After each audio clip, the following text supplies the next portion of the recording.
Bonsoir à tous, bienvenue sur Info People. Ce soir, je vais vous parler de Patrick Sébastien. Tout le monde connaît Patrick Sébastien et tout le monde connaît le drame qui a frappé Patrick. Et oui, il a perdu son fils Sébastien il y a déjà quelques années dans un accident de moto. Le jeune homme était alors âgé de 19 ans.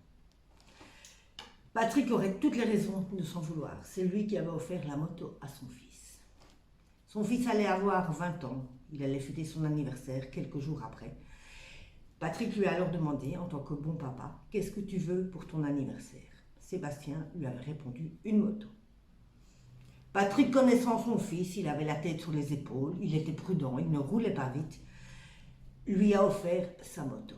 Et malheureusement, quelques jours après, Sébastien a été tué sur une route en Camargue. Patrick ne s'en veut pas, comme il dit, c'est la fatalité, c'est le destin. Et il n'a pas à s'en vouloir. Il a voulu faire plaisir à son fils, mais son fils, ce soir-là, roulait trop vite. On ne sait pour quelle raison. Est-ce qu'il a voulu épater des copains? Est-ce qu'il a voulu voir la vitesse de la moto? On ne sait pour quelle raison. Il roulait trop vite et il s'est tué sur cette route.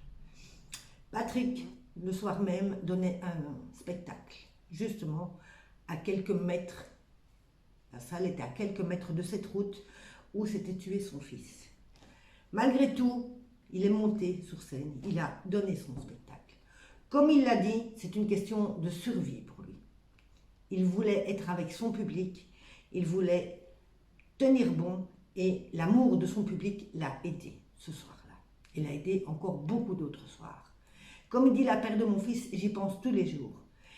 La phrase qui lui restera marquée et gravée dans le cœur à tout jamais, c'est quand la police est venue lui dire « Monsieur, vous voulez bien venir reconnaître le corps de votre fils à la morgue ». Comme il dit, quand on entend une fois cette phrase, quoi qu'il se passe plus tard dans votre vie, plus rien ne représente, on ne s'inquiète plus avec rien. Tout est banalité. Et oui, forcément, c'est la phrase que tous les parents ont peur d'entendre.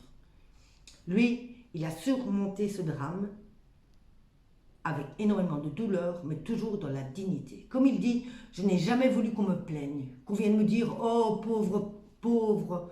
Il ne voulait pas. Lui, ce qu'il voulait, surtout, c'était l'inverse. Surtout pas me traiter de pauvre malheureux, c'est ce qu'il disait. Il a toujours dit, il y a des gens pires que moi. Quand on entend un papa qui a perdu son fils et qui dit ça, on se dit, mais... Il le disait, il dit, moi, mon fils est mort à 19 ans dans un accident de moto. Il y a des enfants de 10 ans qui meurent d'un cancer, d'une leucémie.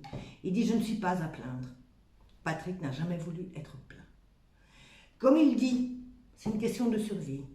Son spectacle, il l'a fait parce que, comme il explique, quand on est au fond du trou, là où il était, au fond du trou, et qu'on nous tend un bâton, on est occupé à se noyer et qu'on nous tend un bâton, il dit, on le prend. Et lui, son public lui tendait un bâton, il l'a pris. Comme il dit, je dois continuer à avancer, j'ai d'autres enfants, je dois continuer à donner de l'amour à mon public, à ma famille, je dois continuer.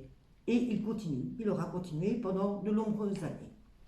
Patrick expliquera aussi que quelque temps après la perte de son fils, il a eu le président Chirac qui lui a téléphoné. Le président Chirac lui a téléphoné et il dira, c'est bon, c'est un homme qui a des couilles. Et oui, le président, quand il lui a téléphoné, ne l'a pas plaint, ne lui a pas dit « Oh, c'est malheureux ce qui vous arrive », il ne l'a pas plaint du tout. Il lui a dit clairement et honnêtement, c'est très bien comme ça qu'il lui a dit. Patrick, forcément très étonné, en disant « Mais tu parles à quelqu'un qui a perdu un enfant ». Et il lui a dit, c'est très bien comme ça, parce que si ton fils aurait survécu, qu'il aurait été dans un fauteuil, il dit, qu'est-ce que tu aurais fait? Il aurait été malheureux.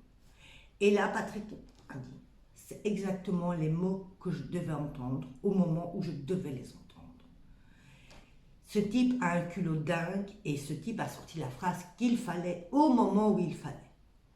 Et depuis lors, comme dit Patrick, il vit avec le tatouage de son fils gravé à jamais en lui. Il vit avec la perte de son fils gravée à jamais en lui. Il vit avec son fils constamment dans sa tête.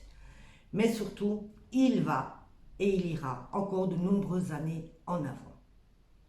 C'était le courage d'un homme qui aurait eu tout pour pleurer et qui malgré tout a continué à avancer. Alors, si vous avez aimé la vidéo, vous pouvez le marquer en commentaire, ça m'intéresse toujours. Et puis surtout, celui qui ne connaît pas Info People, si vous aimez la vidéo et que vous aimez bien un petit peu moi aussi, n'hésitez pas à vous abonner, hein. Moi, je reviens très bientôt pour d'autres vidéos. Ciao!